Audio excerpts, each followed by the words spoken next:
Now look, I want to start by being completely honest with you about something, because I think the popular story of what CERN actually does is one of the most comfortable, most quietly misleading little myths in modern physics education.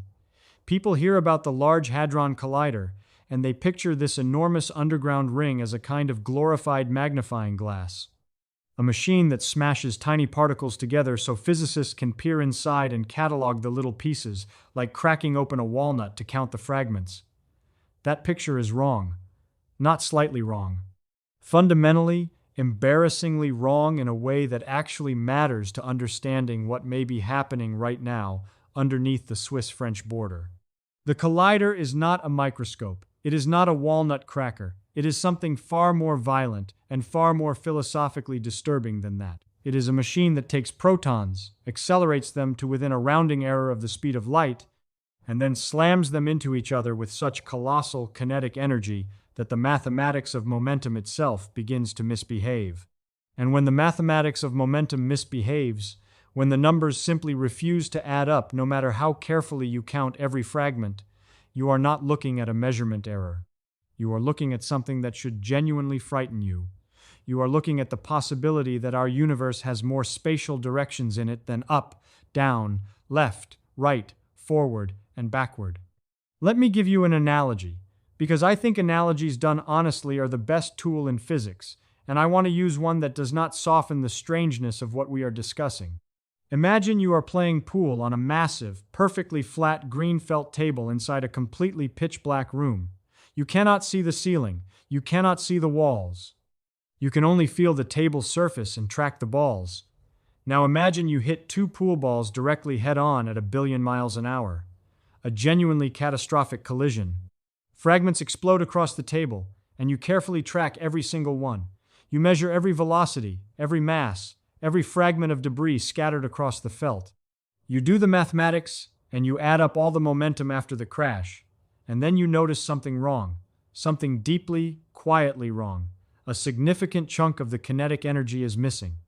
Not a small rounding error, a large, systematic, repeatable absence of momentum from the table. The balls did not vanish. You can still see the fragments.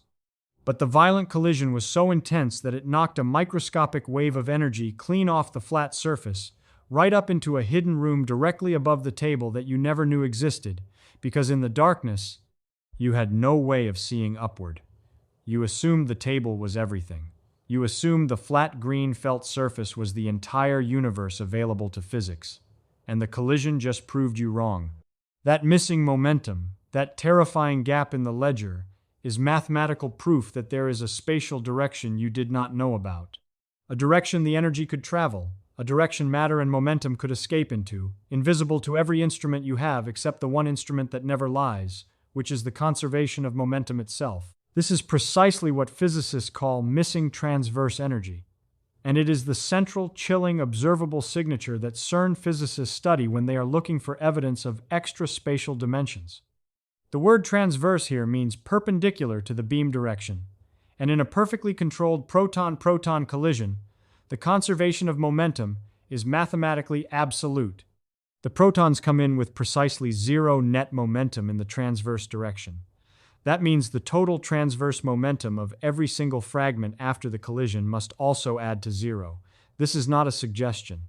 This is one of the most firmly established laws in all of physics. If you add up all the transverse momentum of every detector hit and the sum is not zero, something carried momentum away that your detector did not catch.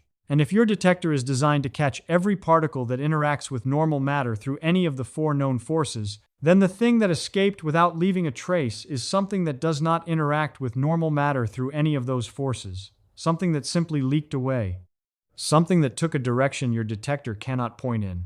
Now, to understand why this matters so profoundly, you need to understand something about gravity that most physics courses teach badly. Gravity is absurdly, embarrassingly, almost offensively weak compared to the other fundamental forces of nature. Take the electromagnetic force between an electron and a proton. Now calculate the gravitational attraction between those same two particles. The electromagnetic force is approximately 10 to the power of 39 times stronger. That is not a typo. 39 orders of magnitude. The electromagnetic force between a proton and an electron is 1, followed by 39 zeros times stronger than gravity between the same two objects. Every other force of nature is within a manageable range of every other force. Electromagnetism, the weak nuclear force, the strong nuclear force, they all live in a broad neighborhood of each other on the scale of fundamental strengths. Gravity does not live in that neighborhood. Gravity lives in another country, on another continent, on another planet compared to the other forces, and physicists find this deeply, profoundly suspicious. When something in nature looks this wildly out of proportion, it usually means you are missing something fundamental about the geometry of the problem. The idea that changes everything here came from a beautiful piece of theoretical physics called the Randall-Sundrum model, and more broadly from the ADD hypothesis developed by Arkani Hamed, Dimopoulos, and Diwali. The core physical intuition is this: what if gravity is not actually weak at all? What if gravity is perfectly normal in strength, and it only appears weak to us because it is doing something the other forces are not doing? Specifically, what if gravity is the only force that spreads freely through hidden extra dimensions of space, while all the other forces, electromagnetism, the strong force, the weak force, are mathematically confined to our three-dimensional surface, like bugs trapped on the surface of a piece of paper who cannot jump into the air above them, no matter how hard they try? In this picture, our entire observable universe, every atom, every photon, every force except gravity, lives on what theorists call a brane. A three-dimensional membrane floating inside a higher dimensional space they call the bulk. And gravity, unlike everything else, leaks freely through the bulk. It spreads out into those extra dimensions, and because it spreads out into more space than the other forces, it becomes diluted. It becomes weak. Not because gravity is fundamentally weak, but because you are only catching a thin slice of it from the extra-dimensional bulk it has already leaked into. This means that when protons smash together at sufficiently high energies inside the Large Hadron Collider, there is a real physical probability of generating a particle called the graviton, which is the hypothetical quantum carrier of the gravitational force. And unlike every other particle produced in the collision, the graviton would not stay on the brane. It would immediately escape into the bulk. It would leak off our three-dimensional surface into the hidden higher dimensional space, taking its energy and momentum with it, leaving behind precisely the signature we discussed. A perfectly clean, systematic, repeatable gap in the transverse momentum budget. Missing transverse energy. The pool ball energy escaping off the felt table into the dark room above. Now, there is a third piece of this physical picture that is perhaps the most beautiful and the most concrete in terms of what detectors could actually observe, and it comes from thinking carefully about the geometry of those hidden extra dimensions. The bulk is not necessarily infinite. The extra dimensions could be curled up, compact, rolled into tiny geometric shapes at scales far below what we can see directly. And here is what happens to a particle when it travels through a compact dimension. This is the part that still strikes me as genuinely wonderful even after thinking about it for a long time. If a dimension is curled up into a circle of some radius, then a particle moving through that dimension is essentially moving around a tiny loop. And just like a standing wave on a guitar string, only certain wavelengths fit around the loop. Only certain quantized modes of motion are allowed. The particle can only exist in discrete energy states determined by the geometry of the compact dimension. Now, here is the physically crucial point. From the perspective of someone like us, sitting on the brane and unable to perceive the extra dimension directly, these different modes of motion through the compact dimension look like different masses. We cannot see the particle moving in circles around the tiny loop. What we see instead is a particle sitting still on our brane with a large, heavy mass. The energy of the circular motion through the compact dimension gets translated, through the mathematics of four-dimensional physics, into apparent mass on our brane. These are called Kaluza-Klein modes, and they are, quite precisely, heavy quantum echoes of normal particles. If a graviton can travel through a compact extra dimension, then from our perspective on the brane, we would predict a whole tower of increasingly massive copies of the graviton spaced at regular mass intervals determined by the geometric size of the compact dimension. Finding one of these massive Kaluza-Klein graviton states in the detector at CERN would be one of the most extraordinary scientific events in human history. Not because of the drama of it, but because of what it would tell you mathematically. The mass of the Kaluza-Klein state tells you the size of the compact dimension. The spacing between the successive Kaluza-Klein states in the tower tells you the geometric shape of the compact dimension.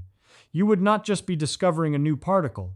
You would be reading off the literal geometric parameters of a spatial dimension curled up at microscopic scales all around you, right in front of you, completely invisible until the violence of a proton-proton collision at 13 TeV shook it hard enough to cast a measurable shadow in a particle detector. And this is where the data from CERN gets genuinely interesting and genuinely unsettled. There have been persistent statistical anomalies in missing transverse energy measurements. Periods where the numbers do not add up with quite the comfortable cleanliness the standard model predicts. Periods where the momentum ledger has gaps that make careful physicists sit down quietly and recheck their work 3, 4, 5 times before saying anything publicly. None of these anomalies have crossed the formal 5 sigma threshold that physicists use as the gold standard for a discovery claim. But the fact that they keep appearing, the fact that the missing energy distributions keep showing features that require theoretical explanations beyond the standard model, means the question is alive. Means the experiment is still asking the question loudly enough that the universe has not yet given a clean, satisfying denial. What I want you to take from all of this is not a comfortable summary with a bow on top. I want you to take the raw physical weight of what we have been discussing. The fact that one of the most fundamental laws of physics, conservation of momentum, carries within it the logical capacity to prove that our universe has more spatial directions than we can perceive. The fact that the weakness of gravity, that embarrassing, out of proportion weakness that every physics student notices and then quietly accepts without pushing on it, may be the most important unsolved clue in fundamental physics. The fact that a machine built in a tunnel under Switzerland is currently running collisions energetic enough that if extra dimensions exist at accessible scales, the gravitons are almost certainly leaking into them right now, carrying stolen momentum off our brain into the bulk. And the only question is whether we are counting carefully enough to see the theft clearly. There is something I find genuinely moving about this, and I do not mean that in a soft or sentimental way. I mean it in the hard, physical sense that the universe is under no obligation to be three-dimensional just because we grew up thinking it was. The conservation laws do not care about our comfort. The mathematics does not negotiate with our intuitions. And the fact that careful, honest measurement of momentum balances in proton collision debris might be the tool that forces us to add another row to our map of spatial directions, that is not a small thing. That is the most extraordinary kind of scientific honesty there is. Letting the numbers tell you the shape of space itself, even when the shape turns out to be far stranger and far larger than anything you assumed when you walked into the room.